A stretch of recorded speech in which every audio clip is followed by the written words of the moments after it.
Welcome to all. कैसे हैं आप सब लोग? मैं आशा करता हूं आप सब लोग ठीक होंगे और पढ़ाई टाइम से कर रहे होंगे और अपने आप को मौसम से बचाकर रख रहे होंगे, क्योंकि जैसा कि दिसंबर मंथ स्टार्ट हो चुका है, बहुत सारे प्राइवेट और गवर्नमेंट स्कूल के अंदर प्री बोर्ड एग्जाम स्टार्ट हो चुके हैं और कुछ स्कूलों में प्री बोर्ड एग्जाम स्टार्ट होने वाले हैं।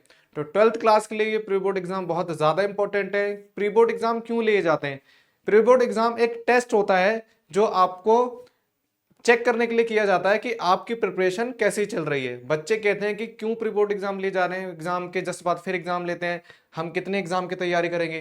तो आपने साल भर कितनी पढ़ाई की है, इसको चेक करने के लिए आपके एजुकेशन डिपार्टमेंट वाले देखना चाहते हैं कि हमारा जो रिजल्ट है वो क्या आने वाला है। क्या कुछ बच्चे अभी भी एवरेज से नीचे ही हैं? अगर वो एवरेज से नीचे हैं तो उनके ऊपर एक्स्ट्रा एफर्ट किए जाए।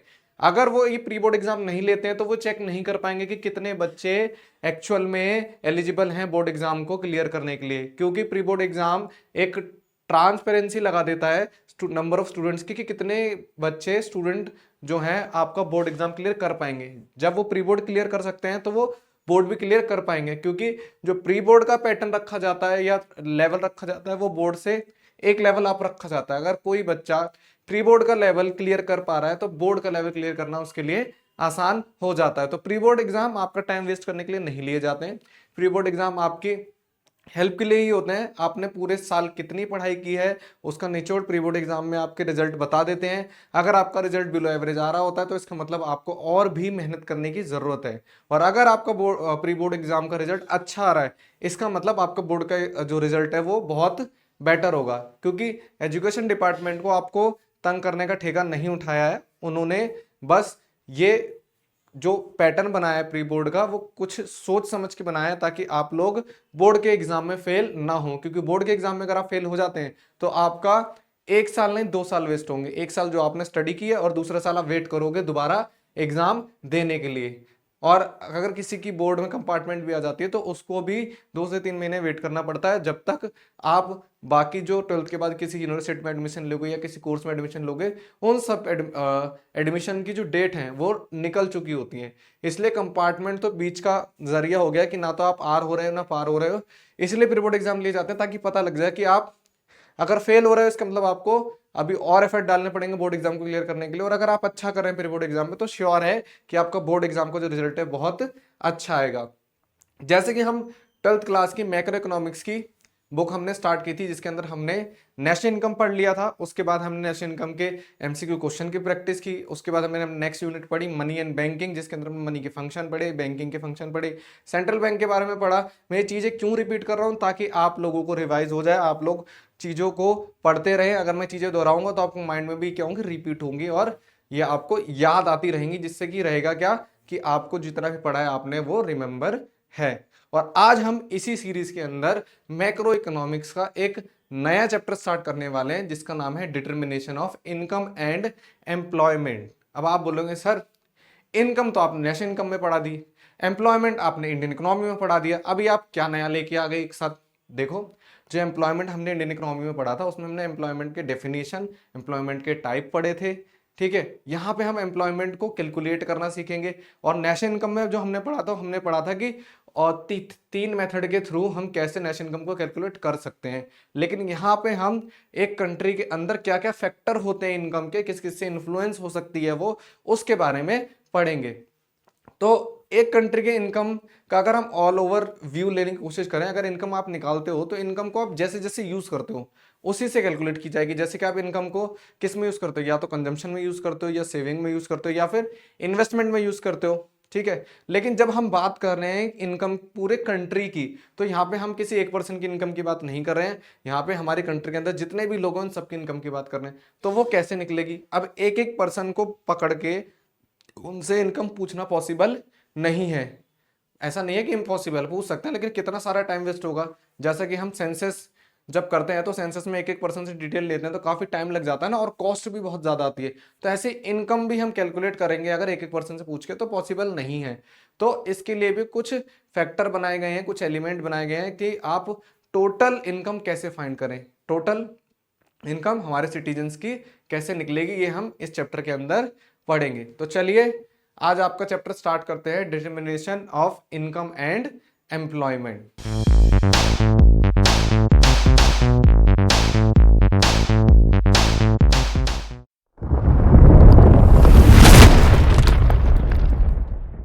और चैप्टर स्टार्ट करने से पहले एक इंपॉर्टेंट इंफॉर्मेशन जो मैं आपको हमेशा देता हूं और आज भी दूंगा। देखो, अगर आप हमारे चैनल पर पहली बार आ रहे हैं तो आप हमारे चैनल को सब्सक्राइब कर लीजिए और बेल आइकन को प्रेस कर दीजिए। और अगर आप बिना सर्च किए या बिना किसी लिंक के हमारे चैनल पर पहुंचना चाहते हैं तो आपकी स्क्रीन पे जो क्यूआर कोड शो हो रहा है, इस क्यूआर कोड को आप अपने किसी भी एप्लीकेशन से, गूगल पे हो गया, पेटीएम हो गया, फोन पे हो गया, या अदर कोई भी स्कैनर एप्लीकेशन जो आपके फोन में है, उससे स्कैन करके आप डायरेक्ट हमारे चैनल मुफ्त शिक्षा पर पहुंच सकते हैं। और आप इस क्यूआर कोड का स्क्रीनशॉट लेकर उन लोगों के साथ भी शेयर कर सकते हैं जो एजुकेशन का एक्सपेंस बियर करने में उनको असमर्थता महसूस होती है, कि मतलब उनके पास खर्चा जो एजुकेशन का वो नहीं उठा सकते लेकिन कोचिंग की उनको जरूरत है। तो आप एक स्क्रीनशॉट ले लीजिए और उन असहाय लोगों के साथ इस स्क्रीनशॉट को शेयर कर दीजिए ताकि वह जीवन में शिक्षा के थ्रू कुछ बन पाए। और आपका एक शेयर, मुझे नहीं लगता कि आपका कुछ घाटा होगा। हो सकता है कि आपका एक शेयर किसी की जिंदगी बदल दे, और किसी की जिंदगी अगर आपके एक शेयर से बदलती है तो मैं जानता हूं कि आप इतने अच्छे हैं कि एक शेयर जरूर करेंगे। तो चलिए आज का हमारा चैप्टर स्टार्ट करते हैं। और चैप्टर स्टार्ट करेंगे, उसमें सबसे पहले जो हम पॉइंट हैं जो हमें रिमेंबर रखने हैं, पॉइंट्स ऑफ रिमेंबर, जो पॉइंट्स आपको रिमेंबर रखने हैं, सबसे पहला पॉइंट है डिमांड। यह डिमांड की बात क्यों हो रही है? देखो, अगर आप इनकम कमा रहे हो तो वो इनकम आप कहीं ना कहीं यूज कर ही रहे होगे। आप बोल रहे हो कि सर अगर मैंने इनकम कमाई, ठीक है, तो मैंने तो मान लो 10,000 रुपये कमाए, 10,000 में से मैंने 6,000 खर्चे और 4,000 सेव कर लिए, तो वो 4,000 आपने अकाउंट में सेव करे होंगे, ठीक है। अब वो अकाउंट में डालने के बाद वो 4,000 भी तो बैंक यूज करेगा ही, तो यानी कि वो भी कहीं ना कहीं किसी डिमांड के लिए यूज होगा। बैंक वाले उसको लोन देंगे, फिर वो पर्सन जिसने लोन लिया उसको किसी प्रोडक्ट में यूज करेगा, तो कहीं ना कहीं आपकी जो इनकम है वो किसके लिए यूज हो रही होगी? किसी ना किसी चीज की डिमांड के लिए यूज हो रही होगी। लेकिन देखते हैं आपके चैप्टर में एग्रीगेट डिमांड क्या है। अगर एग्रीगेट डिमांड की बात करूं मैं, एग्रीगेट डिमांड, देखो एग्रीगेट डिमांड को अगर नॉर्मली आपको समझना है तो एग्रीगेट का मीनिंग होता है टोटल, और डिमांड का तो आपको पता ही है, आपने पढ़ रखा है 11th क्लास में, माइक्रो इकोनॉमिक्स में आपने पढ़ा होगा ना। डिमांड क्या होती है? डिफरेंट प्राइस पर डिफरेंट डिफरेंट क्वांटिटी को जब कंज्यूमर खरीदने के लिए रेडी होता है तो वो उस प्रोडक्ट की क्या होती है? डिमांड होती है ना। ऐसे ही पढ़ा है ना आपने। तो अब यहां पे एग्रीगेट डिमांड क्या है? एग्रीगेट डिमांड का मतलब है एक कंट्री के अंदर पूरे जितने भी यूनिट्स हैं उनके गुड्स और सर्विसेज की जो डिमांड की जा रही है, गुड्स और सर्विसेज की जो डिमांड की जा रही है, जितनी भी यूनिट है, चाहे 10 यूनिट है, चाहे 20 यूनिट है, उन 20 से 20 यूनिट से उनके जो गुड्स और सर्विस की जो डिमांड की जा रही है उनका टोटल क्या होता है? Aggregate demand. ये रॉ समझ लो। अगर अब आपको डेफिनेशन के थ्रू समझना है, जो एनसीईआरटी की डेफिनेशन है वो क्या है, देखो एक बार।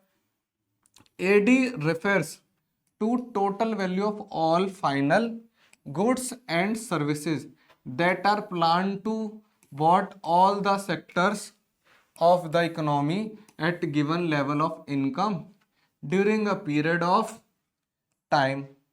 AD represent the total expenditure on goods and services in an economy during a period of time. अब देखो, आप बोलोगे सर आप जो बोल रहे हो वो तो कुछ और है और ये डेफिनेशन कुछ और नहीं है। मैंने जो आपको बताया, मैंने बताया कि एक कंट्री के अंदर जितनी भी यूनिट्स हैं उनकी हर यूनिट की जो अपनी अपनी डिमांड गुड सर्विस की उसका टोटल कर दो। यहाँ पे तो वही कर रहा है, ये देखो। AD refers to total value of all final क्या? Goods and service. Final goods और सर्विस किससे? जो प्लान की गई है, किसके लिए? जितने भी सेक्टर हैं, यानी चाहे प्राइमरी सेक्टर हो गया, सेकेंडरी सेक्टर हो गया, टर्सरी सेक्टर हो गया, उनके जितने भी गुड्स एंड सर्विसेज हैं उनका क्या करना है आपको? गिवन लेवल ऑफ इनकम पे। जैसे कि नॉर्मल डिमांड में प्राइस होता है, यहाँ पे इनकम, क्योंकि हम एग्रीगेट की बात कर रहे हैं। Level of income during a period of time, क्योंकि अगर हम चीजों को खरीदेंगे तो वो किस पे डिपेंड करता है?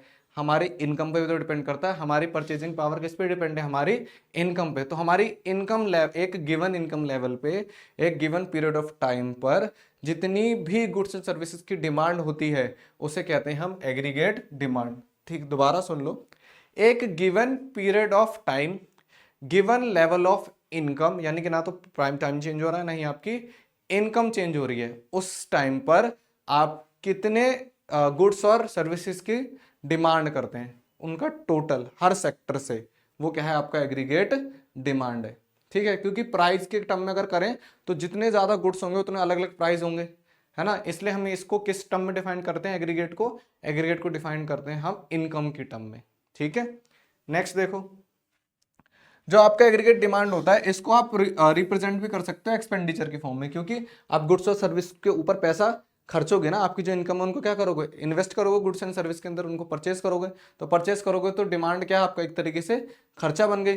तो एडी को आप टोटल एक्सपेंडिचर भी बोल सकते हैं, क्योंकि आपने नेशनल इनकम में पढ़ा था ना एक्सपेंडिचर मेथड, उसके अंदर क्या पढ़ा था एक्सपेंडिचर मेथड में, कि गवर्नमेंट क्या करती है, गवर्नमेंट ने खर्चे को 5 सेक्टर में बांट दिया है, सी प्लस जी प्लस आई प्लस एक्स माइनस एम, ये पढ़ा था ना हमने किसमें, एक्सपेंडिचर मेथड में, एक्सपेंडिचर मेथड, है ना, ये पढ़ा था। गवर्नमेंट कह रही है खर्चे को हम 5 सेक्टर में बांट देते हैं, एक प्राइवेट सेक्टर का खर्चा, consumption of private sector, consumption of government sector, investment, या फिर एक्सपोर्ट माइनस इंपोर्ट, यानी कि नेट एक्सपोर्ट। बोल रहा है कि खर्चा इन 5 ही सेक्टर में होता है, इकोनॉमी के अंदर ये 5 ही सेक्टर हैं, अगर इन सबके खर्चों को मिला दे तो एग्रीगेट डिमांड मिल जाती है। अब जब हम एक्सपेंडिचर मेथड यूज करते हैं तो निकल के क्या आता था आपका, जीडीपी एमपी, तो जो एग्रीगेट डिमांड है ना वो आपकी जीडीपी एमपी पे ही आती है, यानी कि एग्रीगेट डिमांड निकालो या एक्सपेंडिचर मेथड से निकालो, जो निकल के आएगा वो आपका क्या होगा, जीडीपी निकल के आएगी, किस पे, मार्केट प्राइस पर। ठीक है, तो इसको समझो या इसको समझो, देखो ऑल सेक्टर बोलना है ना, प्राइवेट सेक्टर, गवर्नमेंट सेक्टर, ठीक है, गिवन लेवल ऑफ इनकम पे, ये आपका इन्वेस्टमेंट सेक्टर से हो गया, ठीक है, ये आपका नेट एक्सपोर्ट हो गया यानी फॉरेन सेक्टर से, तो जितने भी सेक्टर का goods, final goods and services, ठीक है, गिवन लेवल ऑफ इनकम पे हम डिमांड कर रहे हैं, उनका सबका टोटल क्या होता है हमारा, वो होता है एग्रीगेट डिमांड। तो आप टोटल एक्सपेंडिचर बोलो या फिर एग्रीगेट डिमांड बोलो, दोनों का मतलब सेम ही है। ठीक है, चलिए नेक्स्ट पे चलें। आई होप आपको ये डेफिनेशन बहुत अच्छे से समझ में आई होगी। अगर आपको डेफिनेशन समझने में अभी भी दिक्कत आ रही है तो आप हमको कमेंट बॉक्स में बता सकते हैं, या फिर अगर आपको लग रहा है कि आप कमेंट बॉक्स के अंदर शाय फील कर रहे हैं कि नहीं बता पाएंगे, तो आप हमारी वेबसाइट पर www.muft.shiksha पर जाइए, वहां पर हमने एक कॉलम प्रोवाइड किया है, आस्क माई क्वेश्चन कॉलम, उसके अंदर आप आपके डाउट पूछ लीजिए। ठीक है, आपके डाउट के बदले में एक तो सबसे बड़ा फायदा आपको रिवॉर्ड मिलेंगे, ठीक है, और वहां पर आपके डाउट हमारे एक्सपर्ट्स भी देंगे क्लियर करके, और वहां पे और जो अदर स्टूडेंट्स आप डिस्कस कर रहे हैं अपना खुद के डाउट, वो भी आपको सजेशन देंगे, जिससे क्या होगा कि आपको एक सपोर्ट सिस्टम मिलेगा स्टडी करने के लिए। नेक्स्ट देखो, कंपोनेंट ऑफ एग्रीगेट डिमांड। अब एग्रीगेट डिमांड के कंपोनेंट क्या हो सकते हैं, अभी मैंने पीछे ही बताया, एग्रीगेट डिमांड जो है क्या है, या तो टोटल एक्सपेंडिचर बोल लो या फिर उसको एग्रीगेट डिमांड बोल लो। अब एग्रीगेट डिमांड के अंदर क्या क्या फैक्टर आते हैं, मैंने आपको बताया ना, आपका consumption of private sector, consumption of government sector, investment और नेट एक्सपोर्ट, तो ये सारे क्या हैं, ये आपके किसके पार्ट हैं, ये आपके एग्रीगेट डिमांड के पार्ट हैं, एलिमेंट है। देखो यहाँ डिफाइन कर रखा है, components of aggregate demand. Component of aggregate demand के अंदर जो मैं आपको सी यूज कर रहा हूँ, जिसमें प्राइवेट सेक्टर को काउंट कर रहा हूँ, प्राइवेट सेक्टर के अंदर ही किसको काउंट करेंगे, हाउस होल्ड सेक्टर को काउंट करेंगे। तो यहाँ जो सी है वो ये बता रहा है कि ये हाउस होल्ड कंजम्पशन का एक्सपेंडिचर है। जो हम नेशनल इनकम पढ़ रहे थे उस सी को हम नेशनल इनकम में बोलते थे कंजम्पशन ऑफ प्राइवेट सेक्टर, क्योंकि जो हाउस होल्ड है प्राइवेट सेक्टर के अंदर आ जाता है, क्योंकि गवर्नमेंट तो है नहीं वो। तो यहाँ पे लेकिन यह है कि ऐसे बताया गया है कि जो आपका सी है जो डिनोट हो रहा है वो रहा हाउस होल्ड सेक्टर के लिए, बात एक ही पड़ रही है, आप कान सीधा पकड़ो या कान घुमा के पकड़ो। ठीक है, तो C denotes household consumption expenditure, कि हाउस होल्ड सेक्टर से इतना खर्चा हो रहा है उसको डिनोट करेगा सी। उसके बाद इन्वेस्टमेंट एक्सपेंडिचर, कि आप आपकी इनकम में से कितना खर्च करने के बाद पैसा बचेगा भी तो उसको क्या करोगे, इन्वेस्ट करोगे, तो ये हो गया आई से शो हो गया जो इन्वेस्टमेंट सेक्टर हो गया। उसके बाद ग्रोथ गवर्नमेंट कंजम्पशन एक्सपेंडिचर, और सिर्फ हाउस होल्ड ही खर्चा नहीं करती या हाउस होल्ड इन्वेस्टमेंट नहीं करती, गवर्नमेंट भी तो खर्चे करती है ना। जैसे आपके सड़कें बनवा रही है, ठीक है, रेलवे हो गया, तो गवर्नमेंट के जो खुद के प्रोजेक्ट हैं उनमें भी तो वो परचेज करती है ना गुड्स को, तो उनका भी खर्चा आता है। तो गवर्नमेंट के भी खर्चे इंक्लूड करेंगे, क्योंकि हम इकोनॉमी की पूरी इनकम निकाल रहे हैं, तो पूरी इकोनॉमी के अंदर ही आ रही है ना ये सारी चीजें। उसके बाद नेट एक्सपोर्ट। नेट एक्सपोर्ट क्यों लेंगे? क्योंकि हम बहुत सारी चीजें बाहर सेल भी कर रहे होंगे और बहुत सारी चीजें बाहर से मंगा भी रहे होंगे, जो कि हमारे इकोनॉमी का ही पार्ट है, तो इसलिए नेट एक्सपोर्ट को भी लेंगे। नेट एक्सपोर्ट आता है आपका एक्सपोर्ट माइनस इंपोर्ट करके। तो ये आपके क्या हो गए, चार क्या हो गए, एलिमेंट हो गए किसके, एग्रीगेट डिमांड के। ठीक है, देखो यहाँ फाइनल जो मैंने एलिमेंट बता दिया उसका फाइनल फॉर्मूला जनरेट कर दिया। अब आप देखो ये फॉर्मूला किसका है, ये फॉर्मूला आपने नेशनल इनकम में पढ़ा था, ये किसका है, एक्सपेंडिचर मेथड का फॉर्मूला है, एक्सपेंडिचर मेथड। ठीक है, किसका, नेशनल इनकम का। तो कंफ्यूज नहीं होना अब आपको, देखो वहां आपने पढ़ा था और यहाँ के लिए हेल्प कर रहा है वो। ये नेशनल इनकम का एक्सपेंडिचर मेथड का फॉर्मूला है, जिससे क्या निकल के आता है आपका, जीडीपी एमपी निकलता है ना।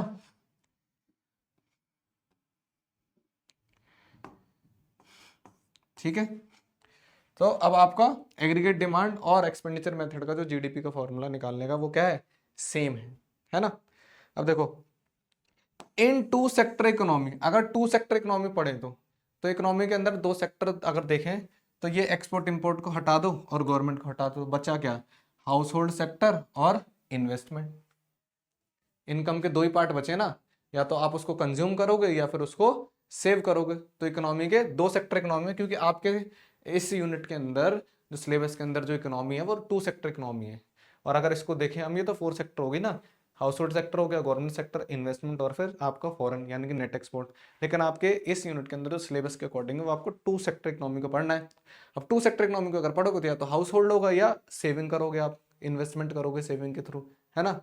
तो आपको पढ़ना है एग्रीगेट डिमांड में इस चैप्टर के अंदर सिर्फ इतना कि एग्रीगेट डिमांड अगर आपको निकालना है तो कंजम्पशन प्लस इन्वेस्टमेंट करोगे, क्योंकि आपकी इन्वेस्टमेंट कहीं ना कहीं किसी और चीज की डिमांड होगी ना।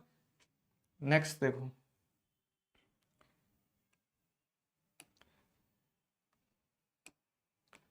देखो एग्रीगेट सप्लाई क्या होगी। अब एग्रीगेट डिमांड हम समझ चुके हैं कि एग्रीगेट डिमांड क्या होती है, एक गिवन पीरियड टाइम पर गिवन इनकम लेवल पर कंट्री के अंदर जितनी भी यूनिट्स हैं उनके फाइनल गुड्स और सर्विस की जो डिमांड है वो क्या है, आपकी एग्रीगेट डिमांड। अब एग्रीगेट सप्लाई क्या है, ऐसे ही समझो कि एक गिवन पीरियड ऑफ टाइम पर, गिवन पीरियड ऑफ टाइम हो गया ना, देखो गिवन पीरियड ऑफ टाइम, और क्या होगा, गिवन पीरियड टाइम, और वहां पे क्या था, हम क्या कर रहे थे, टोटल कर रहे थे एग्रीगेट डिमांड में, किसका टोटल कर रहे थे, सारे फाइनल और goods, final goods and service का। तो यहाँ पे भी करेंगे, refer to total value of all final goods and services. उसमें भी क्या था, जो प्लान थे किसके लिए, बेचने के लिए, किसमें, मार्केट में। लेकिन अब ये क्या होंगे, सप्लाई, तो प्रोड्यूस करेंगे। तो ये प्लान है किसके लिए, प्रोड्यूस करने के लिए। कहाँ से, हमने बोला ना हमारी इकोनॉमी में जितने भी यूनिट्स हैं, तो यहाँ पे भी वही होगा, इकोनॉमी के अंदर जितनी भी यूनिट हैं उनसे प्रोड्यूस करेंगे during a given period of time. तो देखो अगर आपने एक डेफिनेशन याद करी उसी से दूसरी अपने आप रेडी हो गई। एग्रीगेट डिमांड में क्या था कि sum total of all final goods, यहाँ पे भी वही कर रहा है, total value of all final goods. ठीक है, वहां पे क्या हो रहा था, आपका प्लांट था, उनको क्या करना, सेल करना, मतलब बेचना, ठीक है, या मार्केट में लाना।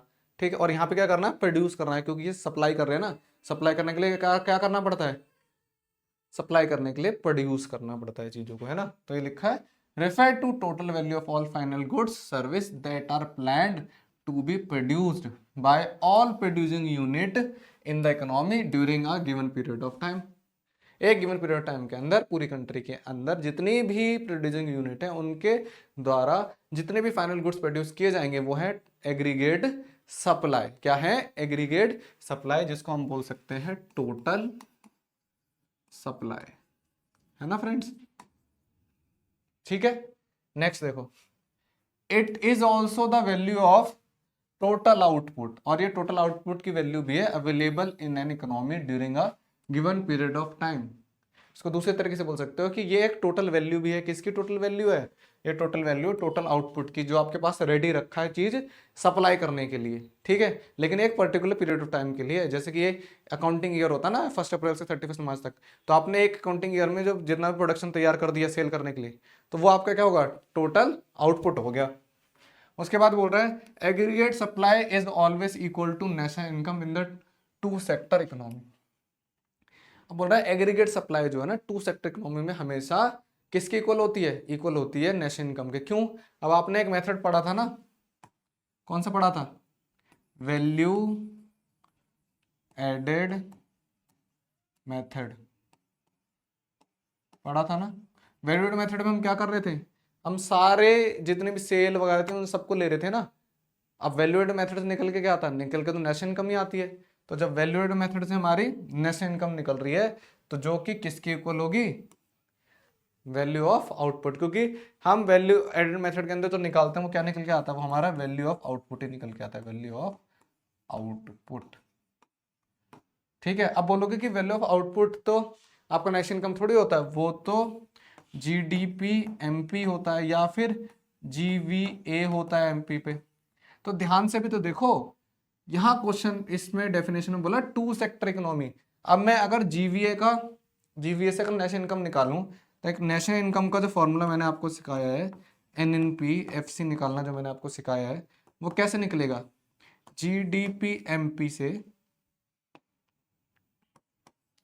आपको क्या बनाना है, एनएनपीएफसी ना, नहीं ग्रॉस से बनाना है आपको नेट। तो आप क्या करोगे, ग्रॉस से नेट बनाने के लिए डेप्रिसिएशन ना माइनस कर दोगे, फिर डोमेस्टिक से नेशनल बनाने के लिए क्या ऐड करोगे, NFIA ऐड करोगे, है ना।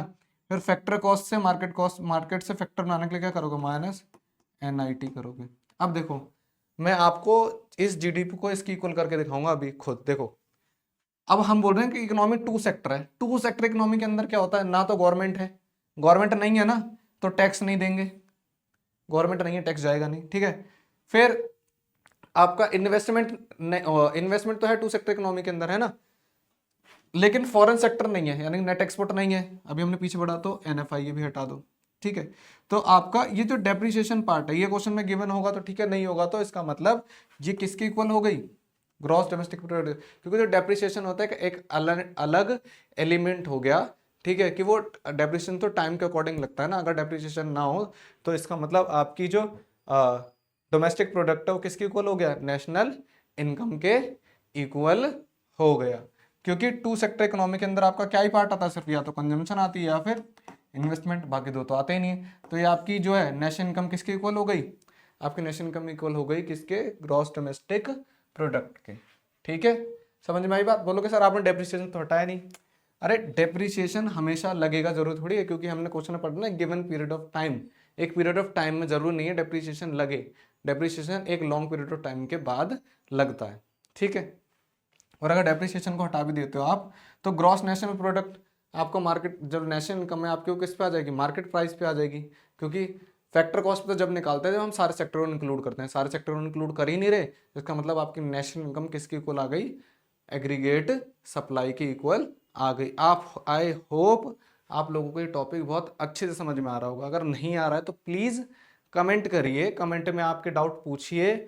आप मुझे ये भी बता सकते हैं कि आपने इस वीडियो में इस टाइम पे ये बात बोली कि डेफिनेशन मुझे समझ में नहीं आई, आप इसको रिपीट करवा दीजिए। अगर आप कमेंट करते हैं तो चीज़ों को दोबारा रिपीट ज़रूर कराया जाएगा।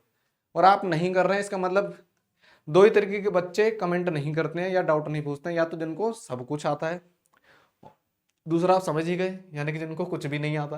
तो आपको सब कुछ आता हो ऐसा तो पॉसिबल नहीं है, क्योंकि हर किसी को सब कुछ आता हो एज ए ह्यूमन पॉसिबल नहीं है। नो वन इज परफेक्ट, ठीक है ना। हाँ, कुछ चीजें हम भूल ही जाते हैं, हमारी मेमोरी इतनी स्ट्रांग नहीं है। और किसी को कुछ भी ना आता हो वो उस पर डिपेंड है, अगर वो बिल्कुल भी नहीं पढ़ रहा तो कुछ भी नहीं आता होगा। लेकिन मैं ऐसा मानता हूं कि आप लोगों को कुछ कुछ आता है तभी आप पढ़ रहे हैं, कुछ भी नहीं आता होता तो आप 12वीं तक तो कभी नहीं पहुंचते, है ना। चलिए, अब अगर एग्रीगेट सप्लाई का फॉर्मूला देखना आपको टू सेक्टर इकोनॉमी में, तो हमने एग्रीगेट डिमांड का देखा था कि कंजम्पशन प्लस इन्वेस्टमेंट। अब एग्रीगेट सप्लाई में होगा आपका कंजम्पशन प्लस सेविंग, ठीक है। क्योंकि आप क्या करोगे, या तो प्रोडक्ट को प्रोडक्ट को आप क्या करोगे, कंज्यूम करोगे, या कंज्यूम नहीं करोगे तो पैसे को सेव करोगे, है ना। तो एग्रीगेट सप्लाई के अंदर क्या हो गया आपका, कंजम्पशन प्लस सेविंग, ठीक है। नेक्स्ट देखें, aggregate supply represent the national income of the economy. बोला एग्रीगेट सप्लाई क्या रिप्रेजेंट करती है, नेशनल इनकम को। मैंने अभी बताया भी ना कैसे करती है, देखो यहाँ बता दिया था ना, फिर मत बोलना कैसे निकली थी, क्योंकि जितना भी आपका वैल्यू ऑफ आउटपुट होता है वही आपका क्या होता है, नेशनल इनकम होता है ना। तो यहाँ पे दिखा दिया A S equals to Y, Y मतलब नेशनल इनकम। तो कहीं पे अगर कोई भी कंडीशन आ जाए, एमसीक्यू में आ जाए, तो याद रखना कि जो आपकी एग्रीगेट सप्लाई होती है वही आपकी नेशनल इनकम होती है। क्योंकि देखो एग्रीगेट सप्लाई का मतलब क्या है कि आप जितना भी प्रोडक्ट सप्लाई कर रहे हो, तो आप प्रोडक्ट सप्लाई कर रहे हो सेल होने के लिए ही ना। लेकिन दिक्कत क्या है कि हमने पीछे पढ़ा कि टू सेक्टर है, टू सेक्टर है, इसका मतलब ना तो फॉरेन सेक्टर आ रहा है हमारे पास, ठीक है, ना गवर्नमेंट सेक्टर आ रहा है। तो बचा हुआ सेक्टर कौन सा रहेगा, हाउस होल्ड सेक्टर, और या इन्वेस्टमेंट कर सकते हो। तो इन्वेस्टमेंट किसके थ्रू करोगे, सेविंग के थ्रू ही करोगे ना। तो अब जब आपको पता लग गया कि आपकी नेशनल इनकम किसके इक्वल हो जा रही है, आपकी किसके इक्वल हो रही है, जल्दी बताओ, वैल्यू ऑफ आउटपुट की, जितना आप सेल कर रहे हो उसके हो जा रही है। तो वही दिखाया कि वैल्यू ऑफ आउटपुट किसके बराबर, नेशनल इनकम के। तो इसका मतलब क्या हुआ कि एग्रीगेट सप्लाई किसके इक्वल हो गई, नेशनल इनकम के। तो ये लिखना बिल्कुल सही है कि जो आपकी टोटल सप्लाई है टू सेक्टर इकोनॉमी के अंदर, वो किसके इक्वल होगी, नेशनल इनकम के। क्योंकि national income two sector economy में, नेशनल इनकम में फॉरेन सेक्टर है ही नहीं और गवर्नमेंट सेक्टर है ही नहीं। तो यानी कि जो बचा वो हाउस होल्ड सेक्टर ही है, और एग्रीगेट सप्लाई हम क्या कर रहे हैं, हाउस होल्ड सेक्टर को ही कर रहे हैं। तो हाउस होल्ड सेक्टर की नेशनल इनकम किसके इक्वल हो गई, आपके एग्रीगेट सप्लाई के। समझ में आ रहा है या नहीं आ रहा, पढ़ भी रहे हो कि नहीं पढ़ रहे हो। मुझे तो कभी कभी डाउट होता है, बिल्कुल नहीं पढ़ रहे हो। और अगर नहीं पढ़ रहे हो तो किसे पागल बना रहे हो, बताओ खुद, खुद अपने अंदर झांक के देखो। आप कभी किसी शिक्षक को पागल नहीं बना रहे हो। शिक्षक ने यहाँ तक पहुंचने के लिए बहुत एग्जाम्स क्लियर किए हैं, बहुत मेहनत की है, तभी वो आपके सामने आके खड़ा है, ठीक है। अगर आप सोच रहे हो शिक्षक पागल है, आप पढ़ नहीं रहे हो, तो आप अपना ही नुकसान कर रहे हो। क्योंकि आने वाले समय में आपको कोई पकड़ के नहीं सिखाएगा चीज़ों को, क्योंकि आप इतने बड़े हो चुके होंगे। और फिर बड़े होने के बाद चीज़ों को बाकी छोटे बच्चों के साथ बैठ के सीखने में आपको शर्म भी आएगी। तो अभी भी मौका है, चीज़ों को मैनेज कर लीजिए, ठीक है। पढ़ाई टाइम से करिए। आप लोगों ने अपनी हैबिट खराब कर रखी है, आप लोग पढ़ते नहीं है। होता क्या है कि जब हम एक चीज़ नहीं करते हैं ना, तो वो चीज़ हमारे हैबिट से बाहर हो जाती है। फॉर एग्जाम्पल, अगर को आप क्रिकेट खेलते हैं, ठीक है, अगर आप उसको डेली बेसिस पे खेलते हैं तो आप नोटिस करेंगे कि आप डेली बेसिस पे खेलते हैं और आपकी परफॉर्मेंस इंप्रूव होती जा रही है, ठीक है। और जैसे ही आपने 1 महीने या 2 महीने क्रिकेट को छोड़ दिया, फिर आप 2 महीने बाद जब खेलेंगे तो आप देखेंगे कि आपकी जो परफॉर्मेंस है वो खराब हो गई है। आप पहले बढ़िया लंबे लंबे शॉट मारते थे जब डेली बेसिस पे खेल रहे थे, और अब आपसे एक भी बॉल टच नहीं हो रही है। इसका मतलब क्या हुआ, आप परफॉर्मेंस खराब हो गई आपकी, किस वजह से, गैप लेने की वजह से, ब्रेक लेने की वजह से, प्रैक्टिस में ना रहने की वजह से। सिमिलर पैटर्न आपकी स्टडी के साथ भी है। अगर आप डेली पढ़ते हैं, चाहे वो आप आधा घंटा पढ़िए, 1 घंटा पढ़िए, 2 घंटा पढ़िए, मैं कह रहा हूँ नहीं पढ़ा जा रहा था 15 मिनट भी पढ़िए, लेकिन डेली पढ़िए। डेली पढ़ने से क्या होगा कि आपने अगर आज 15 मिनट पढ़ा, तो आप उस 15 मिनट में से मैं कह रहा हूँ 5 मिनट का आउटपुट जरूर गेन करेंगे। फिर आप अगले दिन फिर 15 मिनट पढ़ोगे, तो पहले आप 15 मिनट में से 5 मिनट आउटपुट गेन कर रहे थे, आज आपका आउटपुट जो है 15 मिनट में से मैं कह रहा हूँ 7 मिनट हो जाएगा 5 की जगह। अब अगले दिन फिर पढ़ेंगे, आप 7 से 10 आ जाएंगे, फिर उसके अगले दिन फिर पढ़ेंगे, 15 से 15 पे आ जाएंगे। हो क्या रहा है, डेली आपकी जो नॉलेज गेन करने की पावर है क्या, और ये बढ़ रही है। क्यों बढ़ रही है, क्योंकि आप डेली प्रैक्टिस कर रहे हो उसको। हमारा जो माइंड है ना, उसको कंट्रोल करना बहुत आसान है, मुश्किल नहीं है। हमारे कंट्रोल को बस किसी भी चीज़ की, हमारे माइंड को बस किसी भी चीज़ की आदत डालनी है। अगर आप हमारे माइंड को किसी चीज़ की आदत डाल दोगे ना, तो उससे वो काम करने में मज़ा आता है। फॉर एग्जाम्पल, आप गेम खेलते हैं, तो आप गेम कंटिन्यू खेलते हैं, डेली खेलते हैं, 1-1, 2-2 घंटे खेलते हैं, तो हमारे माइंड को ना मज़ा आता है वो काम करने में, क्योंकि वो उस काम को सीख चुका होता है। जो काम उसको अच्छे से आता है उसे वो काम करने में मज़ा आता है। सेम पैटर्न आप स्टडी के साथ लगाइए। अगर आप डेली पढ़ रहे हैं, तो होगा क्या, एक एक दिन, 2 दिन, 3 दिन, 4 दिन, 1 हफ्ते बाद हमारे माइंड को वो स्टडी करने की जो हैबिट है ना पड़ जाएगी, और उससे स्टडी करना अच्छा लगने लगेगा, और आप बिना परेशान हुए काफ़ी घंटों तक पढ़ भी पाएंगे। जैसे कि आप बिना परेशान हुए काफ़ी घंटों तक गेम खेलते हैं ना, तो आपको कुछ नहीं करना, अपने माइंड को ट्रेंड करना है। सिर्फ आपको बुक लेके बैठना है। मैं कह रहा हूँ 15 मिनट बैठो, 5 मिनट का आउटपुट आएगा, अगले दिन फिर बैठो। अब आप कल 15 मिनट बैठे थे ना, आज 5 मिनट बढ़ा दो, अब 15 मिनट में 5 मिनट का आउटपुट आया, तो मैं कह रहा हूँ 20 मिनट में आपका 7-8 मिनट का आउटपुट आएगा ही आएगा, क्योंकि आप कल 15 मिनट बैठे थे, आपको 15 मिनट बैठने की आदत तो पड़ चुकी है, आपको माइंड को समझ में आ गया कि अब मुझे 15 मिनट बुक रीड करनी है। उसको इंक्रीज करते जाओ, एक टाइम ऐसा आएगा कि आप खुद बुक छोड़ने से झिझकने लगोगे, आपको बाकी की चीजें आलतू फालतू लगने लगेंगी, क्योंकि आपके माइंड को हैबिट हो गई किसकी, स्टडी की। जैसे कि आपके माइंड को हैबिट हो जाती है क्रिकेट खेलने की, आपके माइंड को हैबिट हो जाती है गेम खेलने की, आपके माइंड को हैबिट होती है सोशल मीडिया यूज करने की, आपके माइंड को हैबिट होती है पिक्चर्स लेने की, ठीक है। तो आप अपने माइंड को जैसा ट्रेंड करेंगे वैसा ही ट्रेंड होगा। आप कुछ लोग बोलते हैं ना कि हमसे मेरा तो पढ़ाई में मन ही नहीं लगता, लोग पता नहीं कैसे 2-2 3-3 घंटे पढ़ लेते हैं, 6-6 घंटे पढ़ लेते हैं। उन्होंने भी इसको प्रैक्टिस किया है, ये आजमाया हुआ फॉर्मूला है जो मैं बता रहा हूँ कि अगर आप डेली बैठते हैं 15-15 मिनट 20 मिनट, तो आपका माइंड जो है ट्रेन हो जाएगा। हमारा माइंड हमारी एक्टिविटी पर ही बेस होता है, हम जैसी एक्टिविटी करते हैं हमारा माइंड वैसा ही हमें रिजल्ट देता है। अगर हम फोन यूज करेंगे डेली, तो हमारा माइंड हमें फोन में क्या करेगा, फोन यूज करने में हमारी परफॉर्मेंस इंक्रीज होती जाएगी। फॉर एग्जाम्पल, आप इंस्टाग्राम यूज करें, अगर एज अ बिगिनर करेंगे, आपको उसके फीचर नहीं पता, फिर आप इंस्टाग्राम डेली यूज करेंगे, आप उसके सारे फीचर सीख जाएंगे, परफॉर्मेंस इंक्रीज हो रही है ना डेली। सेम स्टडी के साथ है, आप पहले दिन लेके बैठिए, आपको 10 में से 2 टॉपिक समझ में आएंगे, दूसरे दिन बैठिए 10 में से 3 आएंगे, 4 आएंगे, 5 आएंगे, धीरे धीरे डेली बैठोगे ना, आपको माइंड को टॉपिक धीरे धीरे सारे समझ में आने लगेंगे, ठीक है। तो इतना समझाने के बाद भी अगर आपको नहीं समझ में आ रहा है, तो मैं कह रहा हूँ आपको तो भगवान ही मालिक है, तो पढ़ लीजिए, पढ़ लेंगे ना तो जीवन में कुछ बच जाएंगे, क्योंकि आपको भी पता है कि आज के टाइम में कंपटीशन कितना ज़्यादा है। कह रहा हूँ पढ़ाई 12th पास करना, तो आज के टाइम पे आप ये मान लो, अगर 12th पास करके आप बाहर निकलते हो जॉब ढूंढने, बहुत मुश्किल है, लेकिन बिना 12th करे भी आप कुछ नहीं ढूंढ सकते हो, है ना। तो यानी कि आपके पास आज के टाइम में नॉलेज, डिग्री प्लस स्किल्स दोनों होने चाहिए। तो नॉलेज होगी तो ही आप बाहर इकोनॉमी में निकल के कोई स्किल सीख पाएंगे। नॉलेज किसके थ्रू आएगी, एकेडमिक।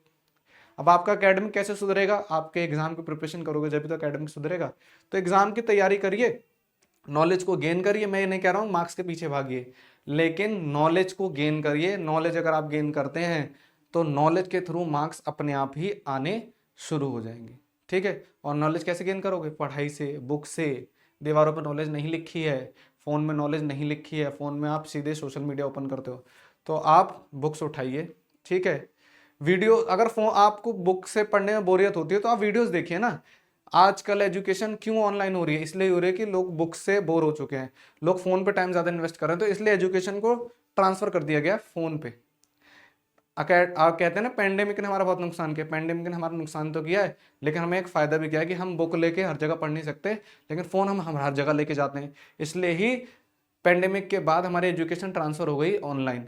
अब आप ऑनलाइन भी पढ़ सकते हैं, आप कहीं भी हों फोन निकाल के पढ़ सकते हैं। जब आप कहीं भी जाके गाने लगा के सुन लेते हैं, ठीक है, लीड लगा के अपने कान में सुन लेते हैं, तो आप चैप्टर भी तो सुन ही सकते हैं। तो इन एडवांस टेक्नोलॉजीज का फायदा उठाइए, सोशल मीडिया पे सिर्फ पिक्चर अपलोड करने में टाइम वेस्ट मत करिए, ठीक है। जो आप पिक्चर अपलोड कर रहे हैं और उस पर कमेंट्स आ रहे हैं, लाइक्स आ रहे हैं, उनसे खुश हो रहे हैं ना, ये कुछ चंद सेकंड की खुशियां हैं। फ्यूचर में जब आप बड़े हो जाएंगे, जब आप 10-12 साल बाद अपने दोस्तों से मिलेंगे, तो आपसे यही पूछेंगे सिर्फ, कितना कमाते हो, समझ गए। कोई ये नहीं पूछेगा कि आपके पिक्चर पे कितने लाइक आए थे, कितने कमेंट आए थे, आपके कितने फ्रेंड्स थे, कितने फैन फॉलोइंग थी। ये चीज आज भी लोग फील करते हैं, आप लोगों को ये चीज फेस ना करनी पड़े, इसलिए मैं बार बार बोल रहा हूँ, पढ़ लीजिए। फ्यूचर में सिर्फ आपसे यही पूछा जाएगा कि आपका स्टेटस क्या है, आप कितना अर्न करते हैं। अगर आपके पास नॉलेज है तो आपका स्टेटस भी बढ़ेगा और आप अर्न भी आसानी से कर पाएंगे, और नॉलेज आएगी सिर्फ पढ़ने से, याद रखिए, कोई और तरीका नहीं है नॉलेज लेने का, ठीक है। तो पढ़ लीजिए, मेरा मोटिव है कि आप जीवन में कुछ बन जाएं। मैं तो मेहनत कर ही रहा हूँ, मैं मेहनत कर रहा हूँ सबके लिए, जो पढ़ना चाहते हैं उनके लिए भी, जो नहीं चाहते हैं उनके लिए भी, ठीक है। लेकिन जो नॉलेज को गेन कर लेगा वो जीवन में कुछ बन जाएगा, ठीक है। चलिए, ज्ञान की बातें बहुत ज़्यादा हो गई, कहेंगे सर आप पढ़ा तो रहे हैं, ज्ञान ही ज्ञान दिए जा रहे हैं। देखो, कभी कभी ज्ञान भी ज़रूरी होता है, क्योंकि आप लोग बहुत ढीले पड़ जाते हैं ना। मैं नोटिस कर रहा हूँ काफ़ी टाइम से आप लोग पढ़ नहीं रहे हैं, क्योंकि आप पढ़ते हैं तो आपके कमेंट्स, व्यूज़ और वॉच टाइम सब पता लग जाता है, क्योंकि मैं अपनी वीडियो सिर्फ अपलोड नहीं करता हूँ, मॉनिटर कर रहा हूँ हर एक चीज़ को। आप पढ़ रहे हैं नहीं पढ़ रहे हैं मुझे पता लगता है, क्योंकि मैं तो अपनी परफॉर्मेंस इंप्रूव करना चाहता हूँ। मैं डेली वीडियो बना रहा हूँ आपके लिए, तो मैं देख रहा हूँ कि मेरी वीडियोस पे परफॉर्मेंस मेरी इंप्रूव हो रही है या नहीं। वो मुझे आपके रिएक्शन से पता लग रहा है, आप जो रिस्पॉन्स दे रहे हैं उससे पता लग रहा है। अगर आपका रिस्पॉन्स अच्छा है इसका मतलब कि आप पढ़ रहे हैं, आपका रिस्पॉन्स अच्छा नहीं है इसका मतलब आप नहीं पढ़ रहे हैं। और मैं पढ़ाता जा रहा हूँ तो मेरी नॉलेज तो रोज गेन हो रही है, रोज इंप्रूव हो रही है। आप अपना नुकसान कर रहे हैं कि क्या कैसे, सिर्फ सोशल मीडिया यूज करके। उसी फोन में आप पढ़ सकते हैं जिस फोन में आप सोशल मीडिया यूज कर रहे हैं। चंद लाइक चंद कमेंट आपकी जिंदगी नहीं बदल सकते, आपकी लाइफ नहीं चलने वाली है उनसे, मैं पहले भी बता चुका हूँ और फिर बता रहा हूँ। तो ये लाइक कमेंट इन सब के लालच से बाहर आइए और पढ़ाई कर लीजिए, ठीक है। और मैं मानता हूँ आप इतने अच्छे बच्चे हैं कि इतना समझाने के बाद तो मान ही जाएंगे, पढ़ाई जरूर करेंगे। चलिए, हमने एग्रीगेट सप्लाई पढ़ लिया। एग्रीगेट सप्लाई हमारा नेशनल इनकम के इक्वल होता है। नेक्स्ट देखो, consumption function shows functional relationship between income and, बोला हमें क्या पढ़ना है, कंजम्पशन फंक्शन पढ़ना है। क्योंकि हम जब अभी तक पढ़ते आ रहे थे एग्रीगेट डिमांड या एग्रीगेट सप्लाई, उसके अंदर आपका देखो सी प्लस आई था और यहाँ पे सी प्लस एस था। तो मेन क्या है इनका, इसका फैक्टर क्या है, कंजम्पशन। इन्वेस्टमेंट सेविंग तो चेंज हो ही रहा है डिमांड और सप्लाई के अकॉर्डिंग, लेकिन मेन एलिमेंट क्या है, कंजम्पशन। तो हमें कंजम्पशन को पढ़ना पड़ेगा इस बार। देखो सॉरी सॉरी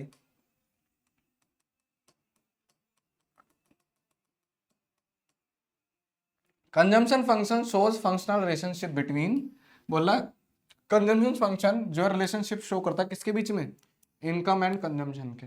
ऑब्वियस सी बात है ना, आप 10,000 रुपये कमा के लाए हो, आप उसको या तो कंज्यूम करोगे या सेव करोगे।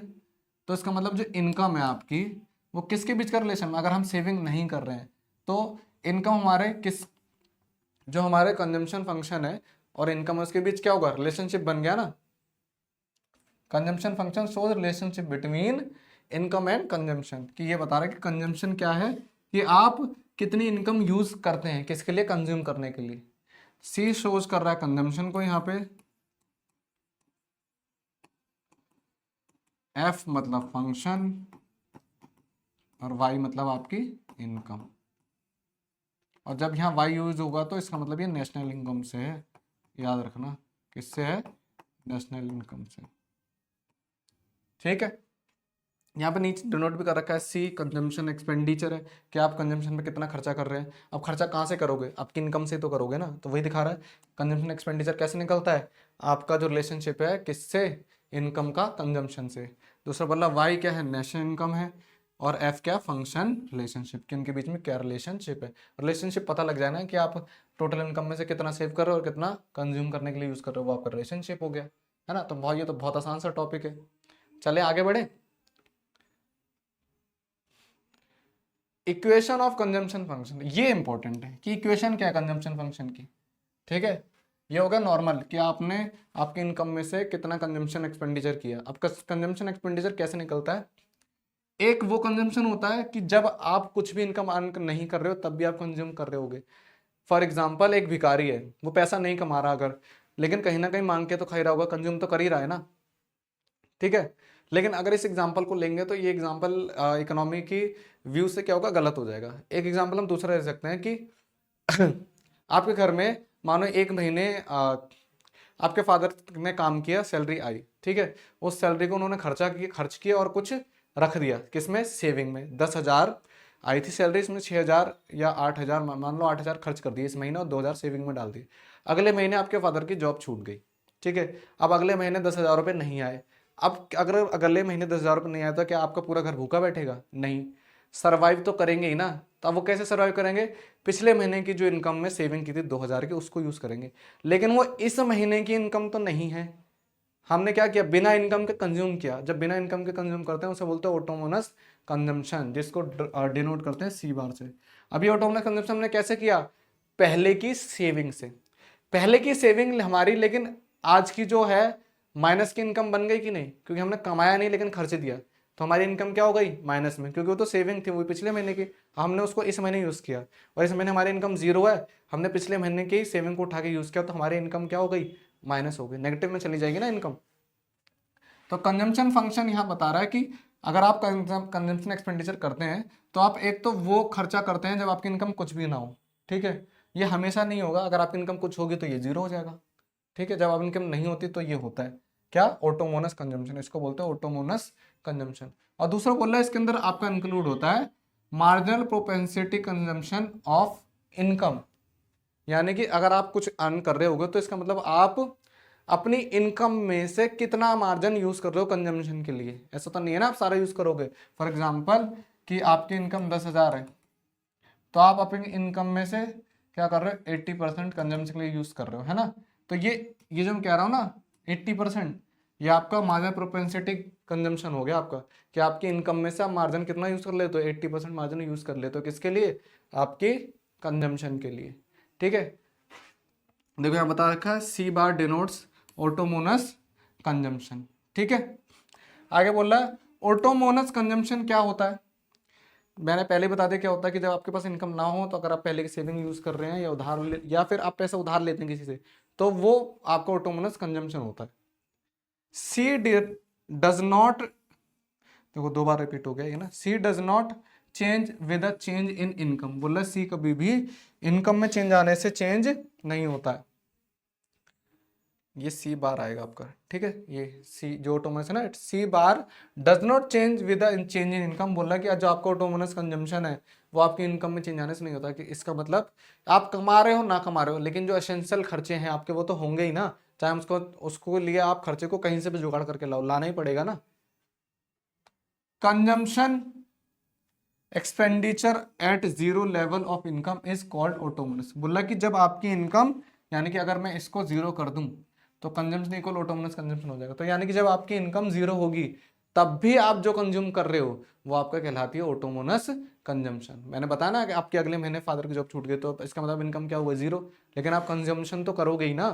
तो जब इनकम जीरो हो और तब भी आप कंजम्पशन कर रहे हो, तो ऐसी कंजम्पशन को बोलते हैं हम ऑटोमोनस कंजम्पशन। और आपको हम बता भी दिया कि हम कैसे करेंगे ऐसी कंजम्पशन, कि हम या तो हमारे पहले की सेविंग यूज कर लेंगे या पैसा उधार लेके आएंगे कहीं से, तो उससे हमारी इनकम क्या होगी, माइनस में हो जाएगी।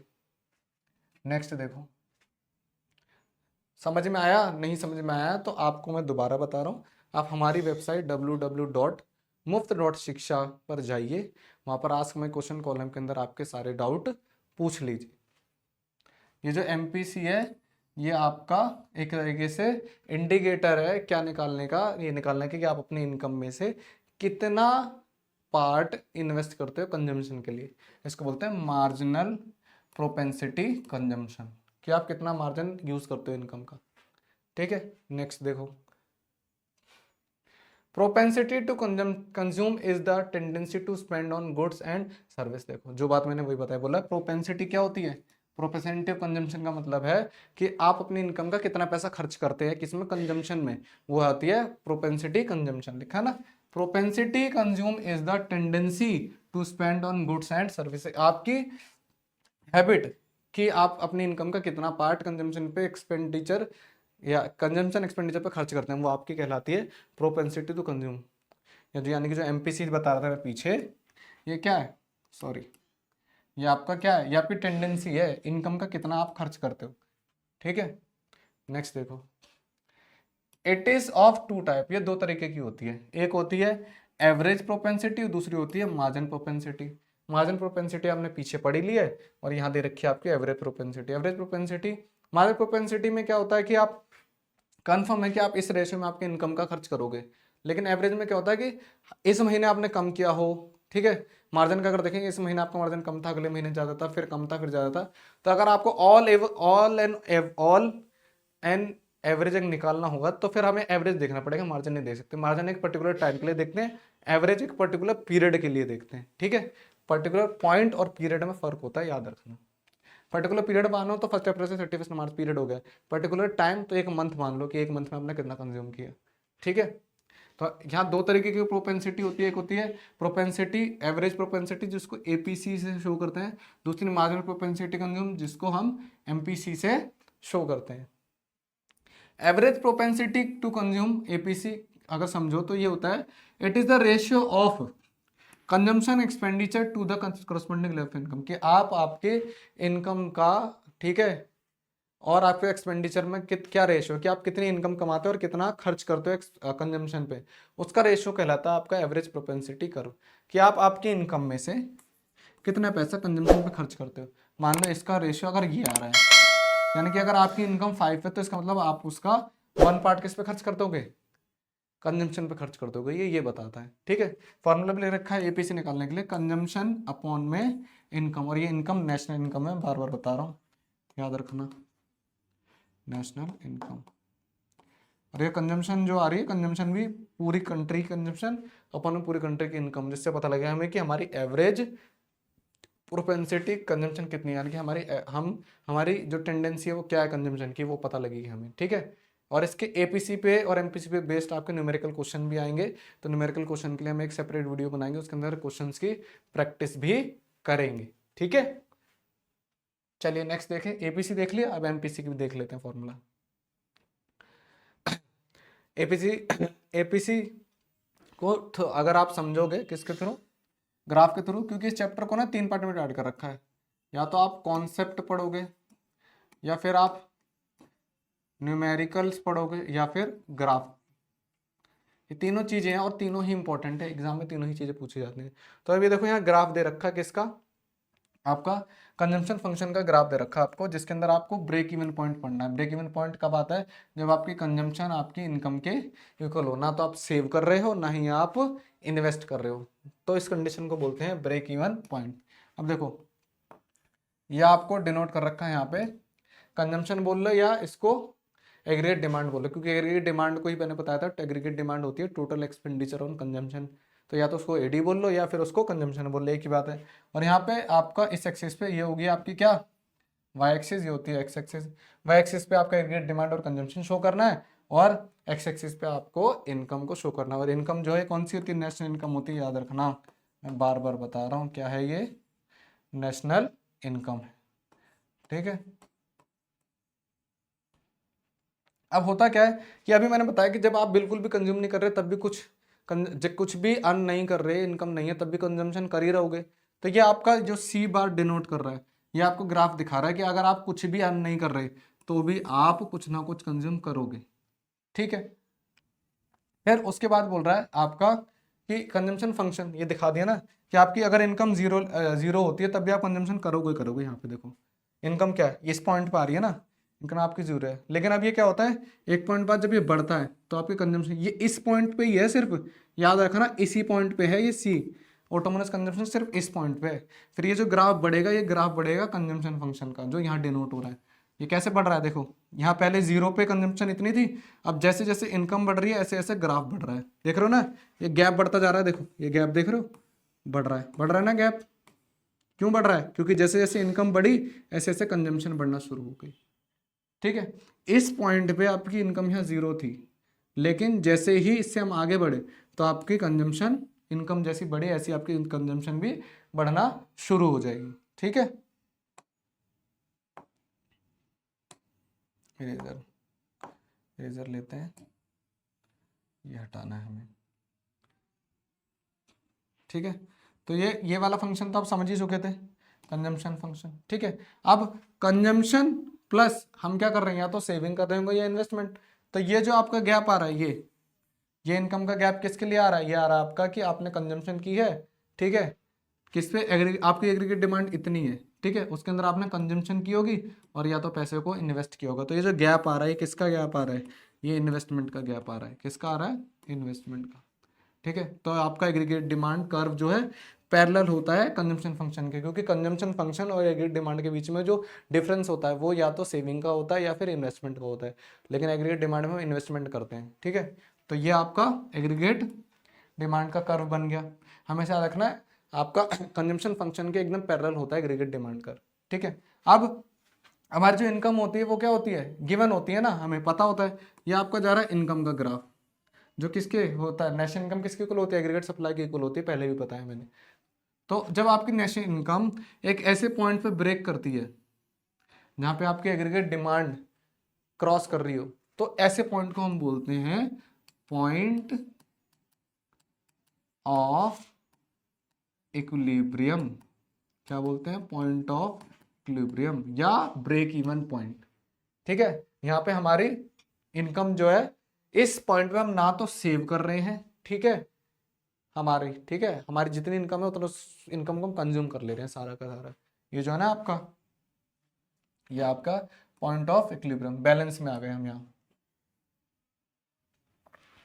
अरे मिस्टेक हो गई, सॉरी। देखो ये तो आपका वो हो गया पॉइंट, इक्विलिब्रियम पॉइंट हो गया आपका ये, ठीक है। लेकिन जहाँ पे हम बिल्कुल भी सेव नहीं कर रहे, हमारी सेविंग जीरो है, वो पॉइंट यहाँ पे है। देखो ये हमारी इनकम थी और यहाँ से हमारा कंजम्पशन बढ़ रहा था, तो यहाँ पे हमारा कंजम्पशन का खर्चा और हमारी इनकम बराबर है, सेविंग जीरो है, यहाँ पे इन्वेस्टमेंट भी जीरो है। तो इस पॉइंट को बोलते हैं ब्रेक इवन पॉइंट। जब आपकी इनकम और कंजम्पशन का खर्चा इक्वल हो जाए तो उस पॉइंट को बोलते हैं ब्रेक इवन पॉइंट। और पॉइंट ऑफ इक्विलिब्रियम उसे बोलते हैं कि जब आप इतना अर्न कर रहे हो कि आप इन्वेस्ट भी कर रहे हो और कंजम्पशन भी कर रहे हो। ये देखो ये आ रहा ना, यहाँ पे आप इस पॉइंट पे आप कंजम्पशन भी कर रहे हो और इन्वेस्ट भी कर रहे हो, यानी कि जब आपकी एग्रीगेट डिमांड क्रॉस हो जाएगी आपकी नेट इनकम से तो आपका इक्विलिब्रियम पॉइंट होगा। और अगर आपका कंजम्पशन फंक्शन क्रॉस होगा किसके साथ, नेट इनकम के साथ, तो वो आपका ब्रेक इवन पॉइंट होगा। अब इसके ऊपर आप अगर जाते हो, देखो यहाँ आपका क्या था, ये आपका इनकम और कंजम्पशन दोनों इक्वल था। अब जैसे इसके ऊपर आप बढ़ोगे तो ये आप क्या करना शुरू कर दोगे, सेव करना शुरू कर दोगे। ये जो पार्ट है क्या है आपका, सेविंग का पार्ट है, ठीक है। नेक्स्ट पे चले। आई होप आपको ये अच्छे से समझ में आया होगा।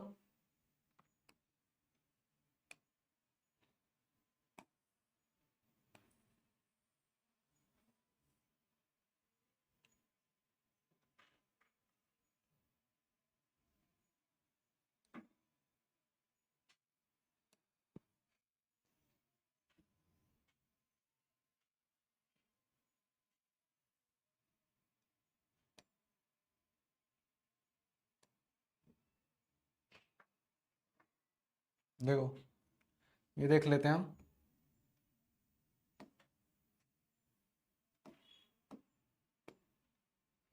Important point about APC. हमने एपीसी पढ़ लिया था ना, तो एपीसी के इंपॉर्टेंट पॉइंट देख लो। इंपॉर्टेंट पॉइंट क्या है जो आपको याद रखनी है, APC is more than one. APC हमेशा वन से ज्यादा होगी। क्यों होगा, एपीसी का फॉर्मूला आपने देखा ना अभी, एपीसी का फॉर्मूला क्या था, कंजम्पशन अपॉन इनकम, ठीक है। तो ऐसा तो हो ही नहीं सकता ना कि आपके कंजम्पशन कुछ भी ना हो। मैं कह रहा हूँ इनकम जब आपकी कुछ नहीं होगी जीरो, तब भी आप कंजम्पशन करोगे करोगे, है ना। लेकिन जब जीरो होती है तब हम इसको फाइंड नहीं करते। जीरो लेवल पे एपीसी आपका मतलब इनकम का जब लेवल जीरो हो तो एवरेज कंजम्पशन आपकी होती नहीं, वो तो ऑटोमोनस कंजम्पशन होती है।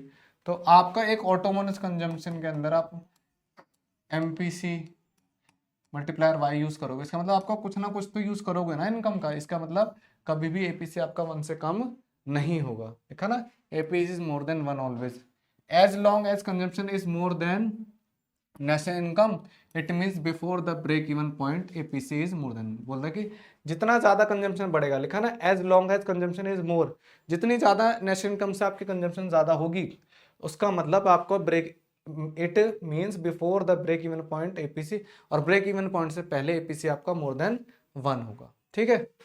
उसके बाद बोल रहा है एपीसी इक्वल्स टू वन, और एपीसी इक्वल्स टू वन कब होता है, जब आपका ब्रेक इवन पॉइंट होता है, यानी कि आपका कंजम्पशन और इनकम बराबर है, उसको काट दोगे, ऊपर जितना अमाउंट उतना ही नीचे काट दोगे तो वन आएगा answer.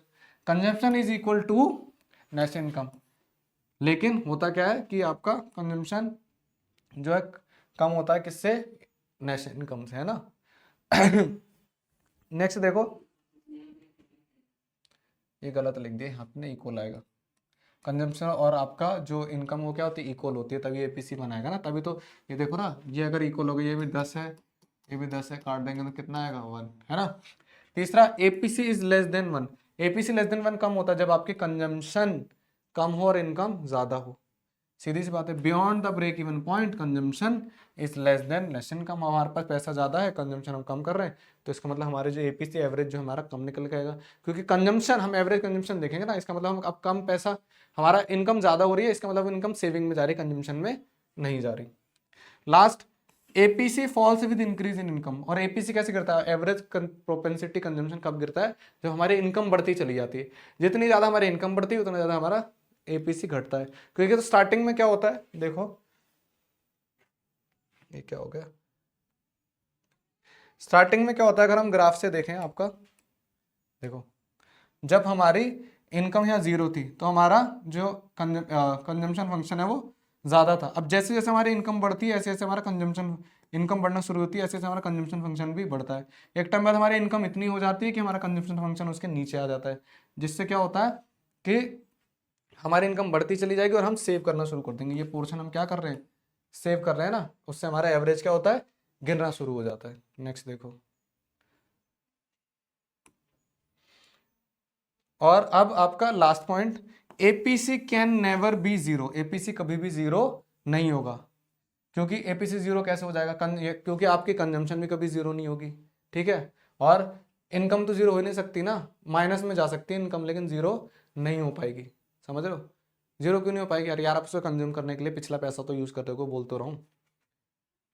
Because even at zero level of national income there is an automatic consumption. बोल रहा कि नेशनल इनकम अगर जीरो भी हो जाए ना, तब भी आप कुछ ना कुछ कंज्यूम करोगे, इसलिए हमारा एपीसी कभी भी जीरो नहीं होगा। बोला ना मैंने, आप पिछले महीने का पैसा यूज कर लोगे कंज्यूम करने के लिए, तो इसलिए आपका कभी भी जो आपका क्या है एपीसी यानी एवरेज प्रोपेंसिटी कर्व कभी भी जीरो नहीं होगा। तो चलिए आज की वीडियो में इतना ही करते हैं, फिर उसके बाद हम नेक्स्ट कॉन्सेप्ट पढ़ेंगे आपकी नेक्स्ट वीडियो के अंदर। और एक इम्पॉर्टेंट चीज़, क्या अगर आप हमारे चैनल के साथ स्टडी कर रहे हैं तो आपको डाउट श्योर आते होंगे, मैं तो कह रहा हूँ ना, पढ़ रहे हो तो डाउट आएंगे ही आएंगे, कंपलसरी। ये तो एक नॉर्मल सी चीज़ है, जो बच्चा पढ़ रहा है उसको डाउट आएंगे ही आएंगे। तो आप क्या करिए, अपने डाउट को अगर आप बार बार पूछने में परेशानी हो रही है या भूल जाते हैं कि यार ये वाला डाउट भी पूछना था, तो एक पेन पेपर ले लो, उसको लिख लो अपने डाउट्स को एक जगह पे, ठीक है।